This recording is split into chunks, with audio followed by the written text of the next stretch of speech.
Hola, buenas tardes. En primer lugar, agradecer a los organizadores de TED Andorra esta oportunidad. Para mí es un auténtico placer estar aquí esta tarde y, desde luego, un honor compartir con TED la posibilidad de generar conocimiento compartido en la red, ¿no? Y a través de esta fantástica experiencia en Andorra. Es la primera vez que me encuentro que cuando voy a dar una charla, más personas de fuera de aquí han visto la presentación que las personas que están aquí. De forma que hace 24 horas yo puse mi presentación en Internet y más de 515 personas, hace un ratito lo he mirado, ya la habían compartido a través de Twitter y de Facebook. ¿Qué quiere decir? Que los patrones de comunicación están cambiando. Las redes de comunicación están cambiando y nuestro cerebro y nuestra forma de comportarnos está cambiando. Emocionalmente hay mucha gente que se engancha a esta nueva forma de comunicarlo. Yo también quiero, y me gustaría que me ayudaran a pasar estas transparencias, quiero comentarle a ustedes que lo que yo les voy a contar hoy, qué tiene que ver la emoción con la comunicación, parte de una experiencia profesional de muchos años, demasiados quizás, pero les voy a intentar contar la historia que tiene que ver conmigo, la historia más directamente con una cosa que me pasó a cuenta de esta conferencia, ¿no? Cuando me invitaron, lo primero que hice, como es lógico, fue comunicarle a mi familia, a mis hijos, a mis dos hijos que viven conmigo, el que venía a dar la conferencia a Andorra y, entre otras cosas, porque me tenía que ausentar de casa y ya me ven poco y encima pues le tenía que contar que venía aquí, ¿no? Y en esto que le comenté que además tenía muy poco tiempo y que quería contarles un poco la excusa de por qué me iba un par de días o tres, que acumulaba además los que ya venía sin verlo. Y bueno, vi cómo mi hija pequeña, de 10 años, empezaba a familiarizarse y empezó a ver un vídeo de TED, que fue la mejor explicación que yo pude darle, de cómo un científico explicaba cómo funcionaba la comida como polarizador de electricidad, ¿eh? Pues mi hija procesó esa información y estuvo 5 o 10 minutos viendo un vídeo y yo ya no le di más importancia al tema. Después vamos a ver el resultado de lo que ocurrió, pero me gustaría que entendieran ustedes qué mecanismos funcionan con las emociones. ¿Cuáles son los mecanismos que funcionan con las emociones? Las emociones son absolutamente necesarias para el ser humano, son una reacción adaptativa. Si no tuviéramos emociones, el miedo, la ira, la agresividad, si no tuviéramos esas emociones llamadas negativas, sería muy difícil que pudiéramos sobrevivir. Son como una especie de mecanismo defensivo, como una reacción inmunológica a nuestro comportamiento. Y además las emociones buenas nos permiten también comunicarnos mejor, establecer un buen feeling con otras personas y permiten además sentirnos bien, ¿no? Bueno, pues las emociones son, como digo, una respuesta adaptativa. Es un mecanismo generado por la propia evolución del ser humano, que lo que hace es facilitar la interacción con el medio físico y social. Y a través de la emoción se activan tanto procesos psicológicos como procesos físicos, ¿no? Procesos que de alguna forma están relacionados con nuestra bioquímica, ¿no? La emoción es química y física, las dos cosas, ¿no? Las emociones se viven generalmente como oportunidades. Yo creo que es la parte más importante de la emoción y la que nos predispone a vivir mejor, la que nos predispone a vivir mucho mejor nuestra realidad, como expresión de bienestar y predisposición a escuchar, a relacionarnos, a tocar, a sentir, mecanismos de interacción social también, como mecanismo de evitación y control, que sucede muchísimas veces.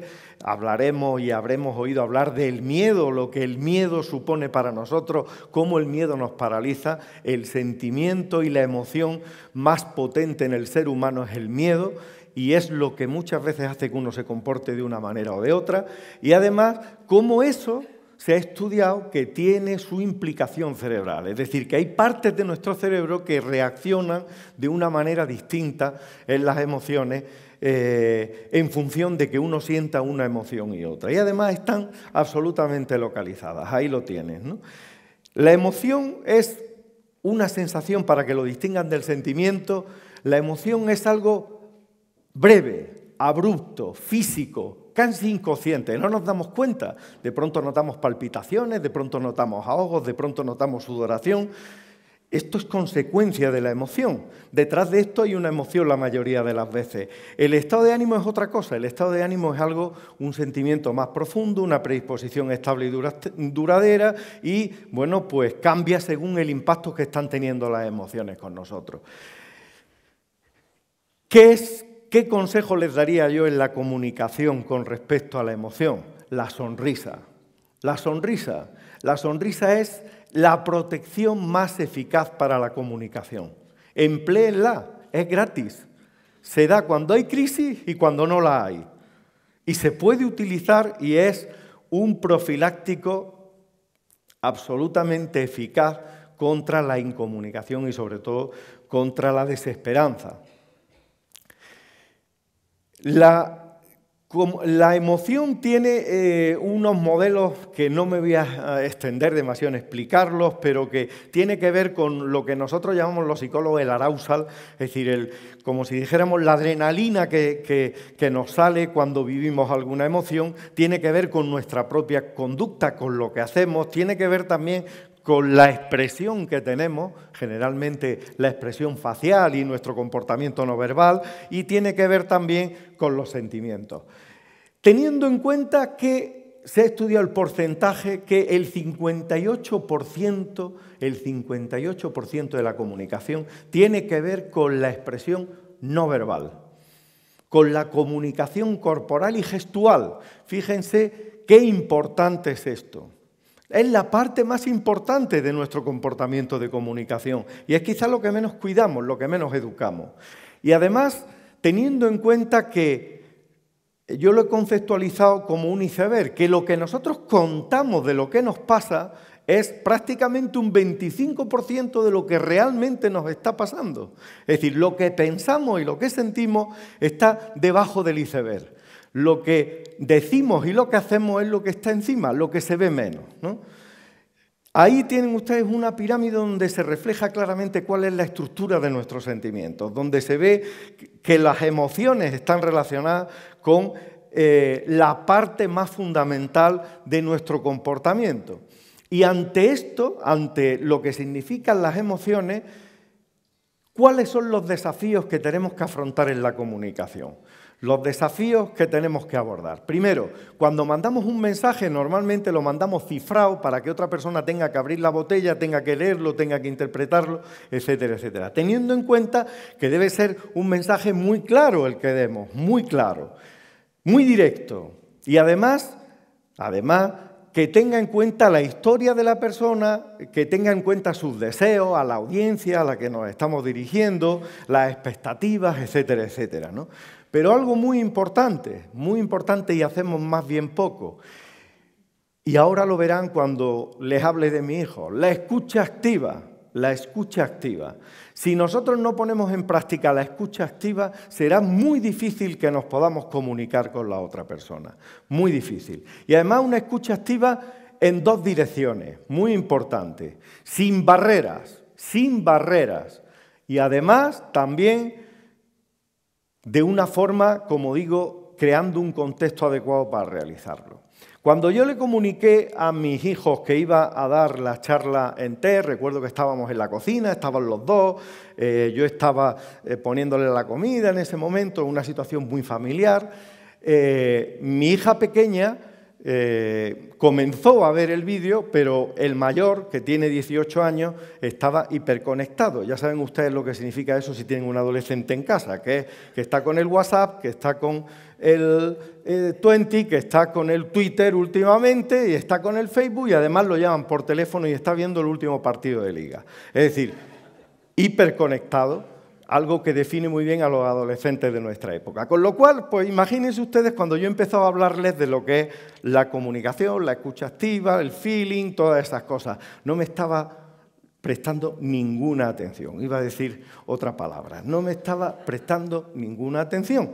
En cambio, la pequeña se metió, lo vio, las mujeres son más inteligentes para esto, y empezó a desarrollar en su cabeza, sin yo saberlo, pues una serie de cuestiones que están viendo ustedes ahí, que descubrí yo una semana después de hablar con ellos. Descubrí que se había subido a su cuarto y había empezado a pintar en una pizarra que tiene allí algunas de las cosas que yo le había comunicado con pasión. Imagínense ustedes, dar una charla en TED para mí era lo más grande, es decir, era algo muy importante, ¿no? Bueno, pues ella, a la semana después, me contó, se me ocurrió preguntarle, bueno, ¿qué voy a hacer yo en Andorra? That is a good thing to see the children or the father of children, because the videos are very interesting of food with connected or grandparents or things like electronic future things. Esa fue su primera intervención y le dije, bueno, y además de eso, Lola, que se llama, ¿qué más te sugiere lo de TED? ¿Tú qué crees que es más TED, no? Y se ha pasado. Y, I see that TED, and I think that is a good thing to see the children or the father of children, because the videos. Y hay otra anterior, que es donde está mi hijo mayor explicando lo que le había comunicado, que me gustaría, si es posible, que la vieran. Porque es la otra parte que falta por ver, ¿no? Se ve que no lo pueden coger en el vídeo. Pero lo que yo quería acabar, y quería acabar contándole también, y por eso esta transparencia, que creo que es muy significativa, que si ustedes ponen en marcha su memoria de cuando ustedes nacieron, que seguro que se acuerdan todos, en ese mismo momento todos tenemos algo en común, todos los que estamos aquí, que es que todos empezamos a comunicarnos. La primera necesidad humana, por mucho que nos digan, es la comunicación, porque si no empezamos a llorar no estaríamos aquí. Y cuando lloramos empezamos a comunicar que tenemos una serie de necesidades, y la primera necesidad es que alguien nos escuche, que alguien nos acune, que alguien tenga un sentimiento con nosotros. La primera necesidad del ser humano es comunicarse. Así es que muchas gracias, y era lo que quería transmitirles esta tarde. Gracias.